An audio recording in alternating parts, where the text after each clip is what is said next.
I'm going to be showing you a reaction video on a cowboy builder who scammed this old lady on doing a extension on her property.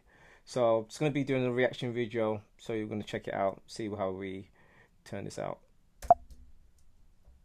Welcome back. Now, after years of saving, our next guest, Yvonne Elliott, thought her dream of a home extension was finally going to come true. Yeah, but her dream sadly became a nightmare when the builder she paid £14,000 left her with a garden she says resembled a scrapyard and no finished extension in sight. So, police dismissed the case as a civil matter, but local builder Graham Nash came to the rescue, and Yvonne and Graham join us now. Welcome to both of you. It's lovely to have you with us. Welcome. It's so lovely to meet you. Now, Yvonne, we all want an extension, don't we? We love extension. How long had you been waiting to have an extension, and how long did it take you to save up that money? I'd say about 10 years, but when COVID kicked in, it was easier to save. Oh, darling. Fine, it's all good. All right, you can share as much or as little as you want. There we go. That's this morning tissues. They're better than any other tissues, those tissues as well, Yvonne, all right? So, yeah. So it was easier to save when COVID, because I kind of cut back on things to buy, which you had to do. So, yeah, no, I'd say about 10 years. The thing is, I listened to your story, Yvonne, and it's the sort of thing I would do. 100%. So you saw a neighbour, they were having some work done next door. Yeah. And you thought, well, they're having some work done. It looks like they're doing a great job. And you got chatting to the builder, didn't you? Yeah, at first I was hanging out my washing, and obviously because the houses are so close, the neighbour said hello, introduced the builder. We exchanged pleasantries, nice weather, etc. Then he explained what he was doing for the neighbour, and then he asked, doing a good job, do I want any work doing? Yeah. And I said, not now, I'm still saving in the process, maybe next year. And that's as far as did the neighbour vouch for, like, did he do good work next door? Well, he wasn't doing an extension. Oh, OK. He was just levelling in out the garden and the, I call it false grass. Yeah. He was doing that. Yeah. So, here's the thing. Right, I just want to cut you right there. So, she wanted to get an extension done. However, the work that she saw a neighbour getting done was putting in fake grass onto the neighbour's house. So, astroturf, what they call it anyway. So, the issue that we have here is that she hasn't actually seen the guy's work. She hasn't actually seen his capabilities and what he can do. And sometimes a lot of these builders or contractors, they'll overstretch themselves. So you might get someone who's a plasterer, but then they say they can do building work. So normally what you want to do, you want to get recommendations from the actual job that they've done in the past. So normally, like, Checker Trade is always a good one, my builder, but you want actual real testimonies, and you want to see the history of the work they've actually done. And I think that's where, obviously, one of the pitfalls that she's fall down on this one.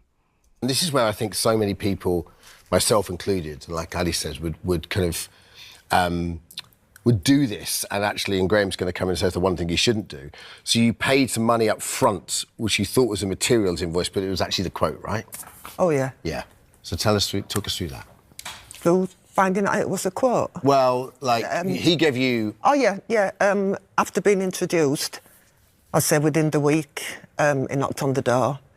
He had, what do you call it, a contract. Yeah.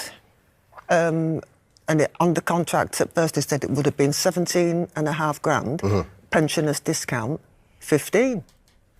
And then he went through the materials and one thing and another. But as he was talking through the materials, he produced what I did believe was a receipt. Yeah. And it was a double-sided receipt from Selco, including all the materials. Sure. So I gave him the money. Yeah. And then, Graham, you were saying, just in the break, that's the one thing you shouldn't do, right? 100%, yeah. Don't pay any builder up front in any way, shape or form. Yeah. You know, a lot of builders at the minute are front-loading the job, so they're taking a large proportion of the money at the start of the job, and then there's not enough money to finish it off. Yeah. But a lot of builders just take your money and then just disappear, like in this case. Yeah. And Graham, £9,000 up front, that's a lot of money. And it's a lot of your savings as well. So it's £9,000 has gone. And so you decided, OK, I'm going to go with this. You've told me you've already ordered these materials. He hadn't ordered those materials at all, had he? No, but I did think he had. I questioned the address, and he said he's got a big garden and it can hold all the materials. So instead of getting a daily delivery, he'll just put things in his car and come and complete the job. So what sort of work did he do? Because he did start the work, didn't he? It kind of built down, I can't remember the depth of the foundation, if that's what you call it. Yeah. And at that time, it was just 2 rows of breeze blocks going round. And then he just goodness. disappeared. He came up with all sorts of excuses. And then he came when he wanted more money, obviously, and made contact with me. Yeah. And at what point did you realise something was up? Quite a bit afterwards, when he wanted £880 to buy breeze blocks. And I said, well, you haven't even finished here. Yeah. And you'd already given him 9,000, then a further 5,000, and then he wanted more money. Yeah. That's unbelievable. It is now when I'm reflecting back, yeah. But I wanted the work doing. Well, we just saw a picture there. Is that how it looks now? Like, or how it looked when he finished? Yes. Yeah. Basically, okay. One of the big problems in the industry is that homeowners trust the builders saying the right thing, and that particular house needed planning permission. It needed building regulations, building control. He just said to the homeowner, he just says, we can do it under permitted development. We don't need to get a building inspector involved. Every single build you do in your house, make sure you get building control and a building inspector involved in it. Don't just take the builder's word for it. And quite often, is that builders, Graham, just robbing Peter to pay Paul? They're getting the money in and going, right, Yeah, I'll use that for, I've got to pay that plumber or whatever. 100%, yeah. So how did you get involved in this? How did Graham get involved? And also, you need a structural engineer as well to actually get that all planned out. So just FYI. Okay. He's been a godsend for you, hasn't he? He's been an absolute godsend for you. Can't even talk about him. Graham, how did you get involved? What happened? So I've been helping people for the last 5 years that suffered from Cowboy Builders. And I helped a young family back just before COVID, and I'd seen a massive increase of Cowboy Builders in that time. You know, I probably get 20 calls a week. And I got a call from Yvonne's daughter saying, can you please come out with Mum? She's had a Cowboy Builder. So I was actually working in Leeds anyway, and it was literally 5 minutes from the job. So I got there within half an hour, and then that's how I picked up the story, saying that, you know, I'll rebuild it. I will do the extension. We're going to start in March no matter what anyway. Graham, your record's extraordinary. You were just telling me in the break, how many people have you helped since you started? About 500. 500. So this is common. This is common people taking the mickey out of people. So the Master Builders Federation had just released a document saying in the last 5 years, the Cowboy Builders have cost the industry £14.3 billion. Unbelievable. And Graham, is that genuinely dishonest people? Is it builders just getting themselves in a pickle and they can't, like, make their own bills work? Or? I think the main problem is you have great builders, phenomenal builders in this country, and what you've got is builders that aren't businessmen, that don't know how to price jobs, that can't work out the cost of materials. And I think that's the problem. So they're taking large amounts of money up front to cover their mistakes, and then towards the back of the job they realise they've not got enough money to finish the job, so they just walk away. I think that's what's happening. We need to say that the builder has started to repay you back very small amounts, is that right? And not consistent. It's not been consistent, but he has tried to start paying back some of the amounts. I did my research. I've been to the National Trading Standards, and they said you need to choose a trader that is verified by an approved trader scheme. You never engage with cold callers knocking on your door or who call out of the blue. Be wary of using traders recommended on social media. Get 3 quotes from different and independent source traders, and be careful of online reviews because sometimes they're not actually genuine. And the last thing, do not pay for all of the work to be completed up front. Correct. Just a couple of right replies. We reached out to this builder. Annoyingly, we can't name him. Yeah, he disagreed with the claims and said he's been returning funds to Yvonne weekly. He said the work was cancelled for a number of factors, including bad weather, sickness and lack of funds and materials. West Yorkshire Police initially deemed Yvonne's case as a civil matter. They've since said we're reviewing this matter. We're taking a full report from Yvonne to establish if any criminal offence has been committed. I can't believe that criminal offences haven't been committed, but, you know... Do you know one thing that gets me? If somebody steals your mobile phone, it's a criminal offence.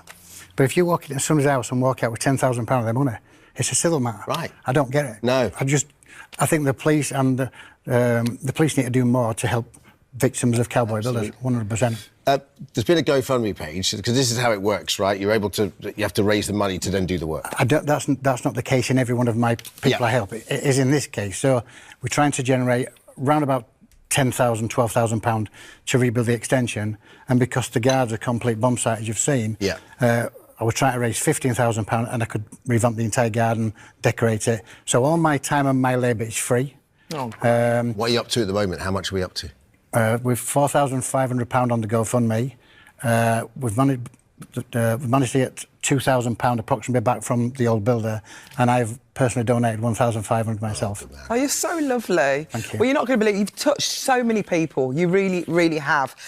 Travis Perkins have got in touch, and basically they've decided to give you some money, and they've given you £7,500 to make it up to the £12,000 for you. And they said, listen, we've been so touched by Yvonne's story and everything she's gone through, and we're delighted to supply £7,500 worth of building materials to help Graham complete this project. Our Leeds team stand by you and support you and want to help you, and they just want you to have that extension. You deserve that extension. How does it feel, Yvonne? No words. Listen, Yvonne. Yeah. Someone put the kettle on. Yvonne, I'm so sorry you've had to go through this. Thanks, Travis. Lovely. Oh, God. Thank you, Graham. Amazing. You're brilliant. Thank Seriously, you, what Graham. you do. Yvonne, When are you going to start the job, Graham? In March. Oh, lovely. Can I come round to this extension and have a nice cup of tea, Yvonne? Oh, God. I hope I can. Yeah, Travis Catch your Perkins. breath, thank you for darling. sharing your story with us, and I'm sure God. it's a great story for people if they're ever worried about it. I didn't expect the outcome. I wanted to help at least one person not to feel how I'm feeling and the struggle I go through. And this man here, he's got a business. He's helped people before me. He's helping me and people. And all those who don't take his advice, he'll be helping them. You don't know how many people you're helping by being on the show today, because it's going to catch people out when they might think of, should I be giving this money? No, I shouldn't. And they'll remember Yvonne. Yeah. They will remember you. So thank you for coming on the show, Yvonne. Thank you. Thank you. Right, so basically, not everyone is as fortunate as this lovely lady right here. Obviously, she's come to the show, someone's paid the remaining costs to get the job done, which is fantastic. Lovely lady, and obviously unfortunate for her, she had to go through that. But one thing I will say, guys, is that no one is exempt from this. Like, I've actually been a victim of this situation as well, where I've had rogue cowboy builders that come and try to finesse me by saying that they need to get additional work done, asking for more money, which they actually haven't finished the work that they've actually done beforehand. Obviously, it's a learning curve. These are things that you will have to learn along the way, but as the gentleman said on the show, is like one way of sieving people out is actually through actual hard recommendations. Make sure there's a planning permission in place. I'm surprised that these are key signs that you need to know prior. If you're doing like a big extension or doing anything of that nature, you have to get planning. You have to go to your local council, and if the builder hasn't even suggested that, that's where you know that all they're interested in is just trying to get your money up front.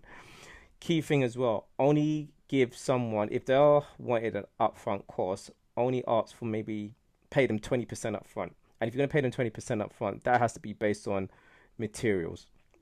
What you always want to do is drip feed them the work. You always want to be in the position where you owe them the money, not the other way around. So, for example, if you know that they're done an X amount of work, pay them 20%. Maybe in the initial point, pay them 20% because they have to get materials.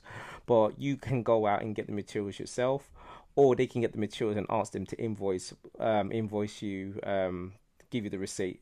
What a lot of traders, especially if they're proper big companies, they normally will have a trader's account, and with that trader's account, they normally have credit on that account. So a lot of builders should be able to pay for the money up front, because they would have, like, as that lady said, there was a Selco guy paid the materials from Selco, so he would have had a Selco account, so he could have full front the cost up front.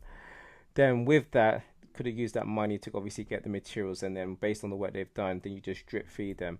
What a lot of builders do, they rob Peter to pay Paul, so they'll take a lump sum of money and try to use that to fill and finish another job. you can always tell telltale signs when they are always asking for money. The moment they start asking for money, that's when you know that something's not right. I actually am going through one right now. I'm doing a project at the moment, and even with that situation, I actually, I had to learn the hard way as well. I basically got, this one was an electrician through a recommendation, and with that recommendation, again, the guy wasn't actually up to par. So again, that's something that I have to go down a legal aspect with. But no one's immune. Unfortunately, this happened to this lady. But obviously, the things that at least I'm savvy enough to know how to get my money back and go down the right legal channels. But make this be a good lesson, guys. When you are looking for contractors, make sure that you go and get a reputable website, especially if you're based in the UK, like My Builder or a Check or Trade. Check the reviews, see they've actually done the work before. If they've never done the work before, don't touch them with a barge pole, because once you do, you might be the guinea pig on your actual house. So just bear that in mind. But if you guys find that interesting, definitely put a thumbs up, a like on the channel, subscribe, and leave some comments just to hear your thoughts on the matter as well.